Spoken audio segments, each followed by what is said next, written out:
Уважаеми зрители, днес ще говорим за здравето, успеха и специализираното баене в тази насока.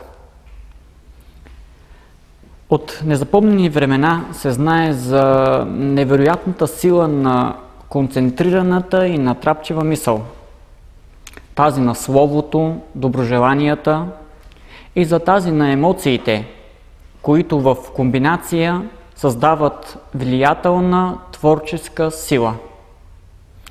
Онова, с което захранваме нашето подсъзнание, става изходен материал за нашето здраве, постъпки и дела. Науката започна да предоставя клиничен материал, доказващ, че умът наистина може и има влияние върху телесните функции. Силните чувства на тъга, стрес, безпокойство, например, са област, в които тялото и умът са силно свързани. Стресът и тревогата предизвикват повишаване на нивата на кортизол и адреналин в организма, което оказва влияние върху имунната система. Кортизолът е хормон, свързан с страха, докато адреналинът подготвя тялото за ответна реакция. Цялата Вселена по същество е движение на енергия и информация. Единствената разлика между нас и дървото е информационното и енергийното съдържание в организмите ни. Руски учени установиха, че електрическото поле пренася информацията, идваща от подсъзнанието, в молекулата на ДНК. Нима ДНК в човешкия организъм не представлява база данни, т.е. наследствена и придобита информация, а съзнанието – информацията, изразяваща се и приемаща видим израз чрез тялото. Баенето на молитви и мантри в рамките на 1 час и повече е труден ангажимент, но ефектът му над стреса е неоспорим. Това е психологически метод на въздействие, основаващ се на закона на самовнушението и атакуващото внушение. Методът е съпроводен с непоколебима вяра, желязна воля и е достатъчно продължителен и натрапчив, за да вникне в подсъзнанието на пострадалия човек. Този тип баене се различава от бабиното, което е в рамките на 4-5 минути. Има състояния, при които човек не може сам да си помогне и се нуждае от външна помощ. На подсъзнателно ниво този метод на въздействие чисти всичко онова, което химията не е в състояние да постигне. Едночасовото баене при по-тежки състояния никак не е достатъчно. Затова трябва да се повтори, потрети и така нататък, докато не се получи желаният резултат.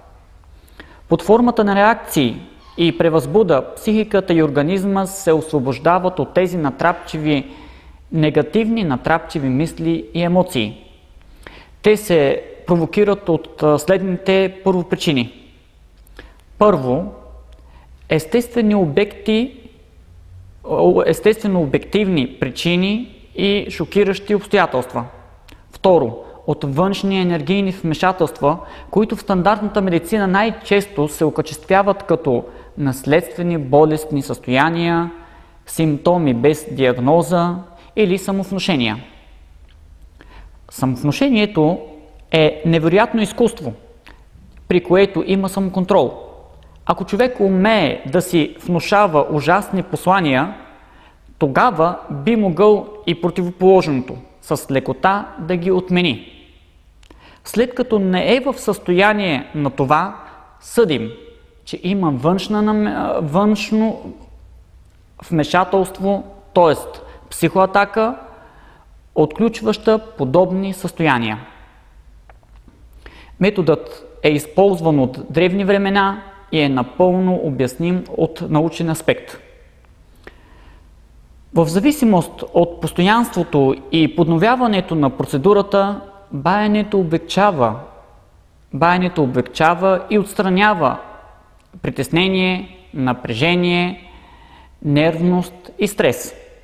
А те са в основата на онези болести на съвремието, пред които стандартната медицина с медикаментозното си лечение е безсилна. Обезболяващите медикаменти и наркозата са подходящи само за операции и други временни мероприятия. Да лекуваме проблеми от психоневрологичен характер с химически медикаменти е равносилно на това да лекуваме зъбобол с аулин. Отстранявайки първопричината стреса, се отстраняват и пагубните му психологични и физиологични следствия. Хроничният стрес може да имитира много заболявания, както и да предизвика такива и да затрудни диагностичния процес. Той често е причина за сериозни поведенчески промени и проблеми с работоспособността. За да разберем какво точно представляват положителните последици от конкретното баене, трябва да си припомним пораженията от притеснението, напрежението, нервността и стреса. Няколко симптоми, предупреждаващи за състояние на стрес. Към най-често срещаните прояви, загатващи, че се намираме в стрес, спадат безсъние, кошмари, умора без апетит или лакомия, редуване на запек с разстройство, раздразнителност, чувство за неспособност за справяне с проблемите, безразличие към всичко наоколо, усещане за провал и самоосъждане, колебливост и неувереност, неспособност за довършване на започнати неща, липса на чувство за хумор, ужас от бъдещето, неспособност за концентрация, изблици на плач, агресия към близки и влошаване взаимоотношения с партньор, чувство на изолираност от колеги и приятели, системни неудачи и злополуки, нервни тикове, виене на свят, отпадналост, треперене, студени ръце и крака, главоболие, болки във врата и гърба, плашливост, гризане или чоплене на ногтите, често и обилно изпотяване, настръхване и иглички по кожата, изтръпване, схващане, сърцебиене, гадене, преждевременна или забавена еякулация, импотентност или фригидност,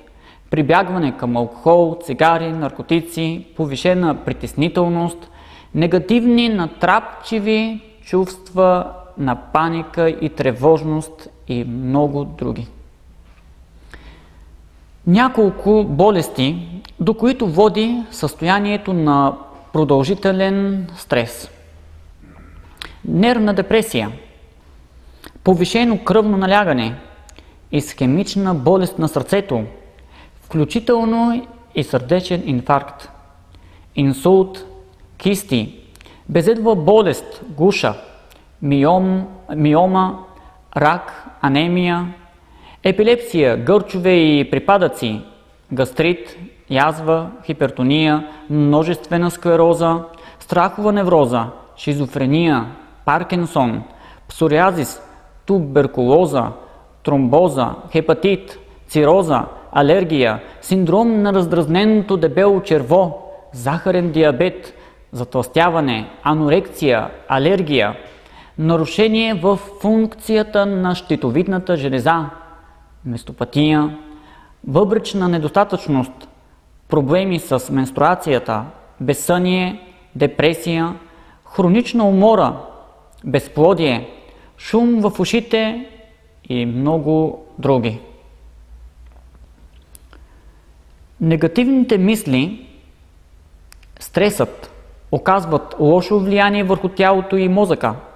Да премахнем физиологичния стрес и тялото ще направи това, за което е създадено. Ще се излекува. Имал съм случаи в практиката си, в които постоянно студените крайници се затоплят. Или тъмно синият или жълт и блед цвят на кожата става нормално розов. Виждал съм как парализа на лицевия нерв се отпуска и нормализира лицето. Как превиващият се от нервен стомах и куцащият от болка в крака се изправят. Бил съм свидетел как след бъбречни и сърдечни кризи хора спират лекарствата си. Също, как чрез подсъзнанието организма се захранва и възстановява почти изцяло свои увредени органи и тъкани. Науката анализира регенерирането с това, че то се осъществява на молекулно ниво и е контролирано от гените. Гените от своя страна контролират всички биохимични реакции в организма и така те определят признаците му чрез белтъците. В своята практика съм виждал още как умопомрачени идват на себе си, как възстановяват паметта си, как им се възвръща миловидното и обаятелно излъчване, как разделени се събират, как предприемчивостта и успеха на бизнесмени се възстановяват. Трябва да се отбележи, че специализираното баене има свои ограничени периметри на действие. Колкото едно състояние с времето се е втвърдило и вкоренило, толкова повече усилия се влагат при неговото изкореняване. Ако не се е противодействало на време и смъртната агония е настъпила, тогава няма време за отреагиране и прилагането на методът не дава необходимият резултат. Методът не може да помогне при ухапвания, натъртвания, счупвания, отряване, изгаряне, мозъчни, физични травми и други подобни. Всичко, което споделих от моя опит до тук, трябва да ни припомни една древна мъдрост, която си остава актуална за всички времена, а именно здрав дух, здраво тяло. Не си завиждайте, не си пожелавайте зло, а само добро, здраве и успех.